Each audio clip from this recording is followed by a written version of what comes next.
ಸಪ್ತ ಭಜನೆ ತಲೆತಲಾಂತರದಿಂದ ನಡೆದುಕೊಂಡು ಬಂದಂಥ ಒಂದು ಸಪ್ತ ಭಜನೆ. ಇದನ್ನು ನಮ್ಮಜ್ಜ ಕಾಸ್ಗತ್ತಜ್ಜನ ಒಂದು ಜಾತ್ರೆಯಲ್ಲಿ ಮಾತ್ರ ನೋಡೋಕ್ಕೆ ಸಿಗೋದು. ಪ್ರತಿ ಹಳ್ಳಿಯಿಂದ, ಪ್ರತಿ ಮನೆಯಿಂದ ಪ್ರತಿಯೊಬ್ಬರು ಯಾರು ಹೇಳಿಸಿಕೊಳ್ಳದೆ ಬಂದು 7 ದಿನಗಳವರೆಗೆ ಕಾಸ್ಗತ್ತಜ್ಜನ ಮುಂದೆ ಓಂ ನಮಃ ಶಿವಾಯ ಎನ್ನುವ ಮಹಾಮಂತ್ರದೊಂದಿಗೆ ಒಂದು ಭಜನೆ ಇರ್ತದೆ. ಇದು 24 ತಾಸುಗಳವರೆಗೆ ನಡೀತಕ್ಕಂಥ ಒಂದು ಭಜನೆ ಇದು.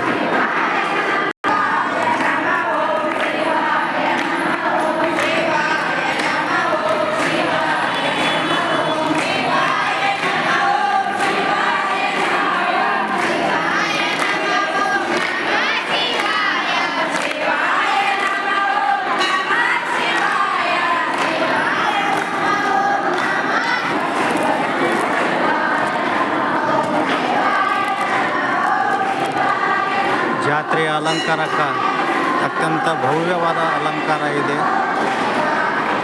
ಇನ್ನೇನು 2-3 ದಿನಗಳಲ್ಲಿ ಜಾತ್ರೆ ಕೂಡ ನಡೆಯುತ್ತೆ.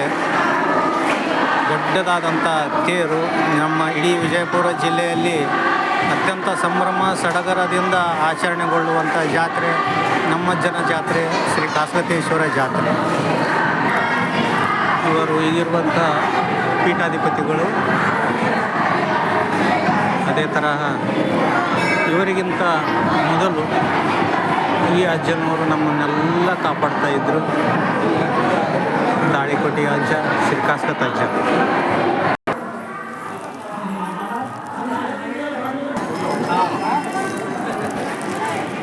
ಇದು ದಾಸೋಹ ನಡೆಯುವಂಥ ಸ್ಥಳ. ಬಂದ ಭಕ್ತರ ಪ್ರತಿಯೊಬ್ಬರಿಗೂ ಕೂಡ ಒಂದು ಊಟದ ವ್ಯವಸ್ಥೆ, ಪ್ರಸಾದದ ವ್ಯವಸ್ಥೆ ಇರ್ತದೆ. ಪ್ರತಿದಿನ ಒಂದೊಂದು ಥರದ ಒಂದು ಪಂಚಪಕ್ವಾನ್ನಗಳನ್ನು ಮಾಡಿ ಎಲ್ಲ ಭಕ್ತರಿಗೆ ಒಂದು ವ್ಯವಸ್ಥಾಪೂರ್ವಕವಾಗಿ ನೀಡ್ತಕ್ಕಂಥ ಒಂದು ದೇವಸ್ಥಾನ ಇದ್ದರೆ ಅದು ಕಾಸ್ಗತ್ತೇಶ್ವರ ದೇವಸ್ಥಾನ.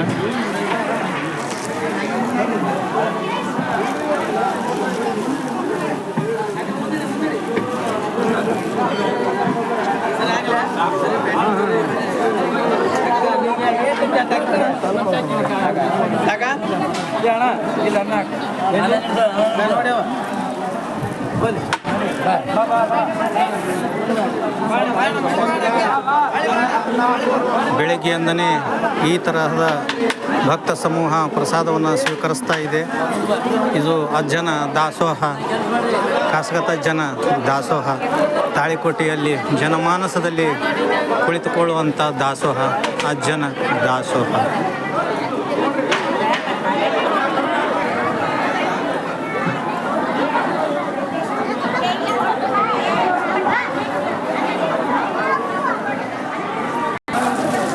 ಭಕ್ತ ಸಮೂಹ ಈ ಥರ ಪ್ರಸಾದಕ್ಕೆ ಬಂದೇ ಬರ್ತಾ ಇದೆ. ಜಾತ್ರೆ ಮುಗಿಯುವವರೆಗೂ ಕೂಡ ಪ್ರತಿದಿನ ಒಂದು ದಿನ ಜಾಮೂನಿನ ಊಟ, ಮತ್ತೊಂದು ದಿನ ಪನ್ನೀರ್ ಪಲಾವದ ಊಟ, ಮತ್ತೊಂದು ದಿನ ಮಿರ್ಚಿ ಬಜ್ಜಿ, ನಮ್ಮಲ್ಲಿ ಪ್ರಸಿದ್ಧವಾದಂಥ ಮಿರ್ಚಿ ಬಜ್ಜಿಯ ಊಟ. ಹೀಗೆ ಹಲವಾರು ಭಕ್ಷ್ಯ ಭೋಜನಗಳನ್ನು ಮಾಡಿ ಈ ಅಜ್ಜನ ಜಾತ್ರೆಯಲ್ಲಿ ಪ್ರತಿಯೊಬ್ಬ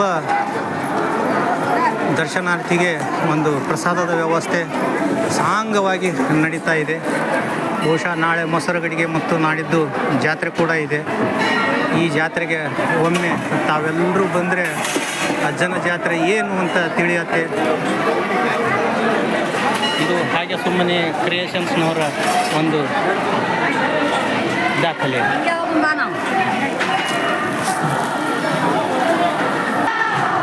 ನಿರಂತರ ಭಜನೆ 7 ದಿನಗಳವರೆಗೆ 24 ತಾಸು ಹಗಲಿರಳು ಕೂಡ ನಡೆಯುವಂಥ ಇದು ಭಜನೆ.